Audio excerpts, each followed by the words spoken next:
Ni barang dia kawan. Zinger double, ayam double ni. 2 tikar ayam set dengan cheesy wedges. Harga dia hari ni 19 hari bulan 1. Itu api OV pukul 10. Masa awal-awal dak pun nutup. Sebab hari ni keadaan relax ni, tenang dak gana ni. Okey, ni kita nak buat zinger double set dengan wedges zinger double set dengan fries Okey, kita letak ayam Alright, letak ayam. Kita letak cheese keping letak ayam seri. Ayam satu lagi. Cheese keping lagi. Mayonis dan sos cili. So kita tutup. Ini set dengan cheesy wedges.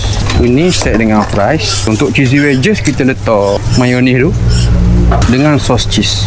Okey, kalau atas fries kita akan letak black pepper, sos cili dan mayonis.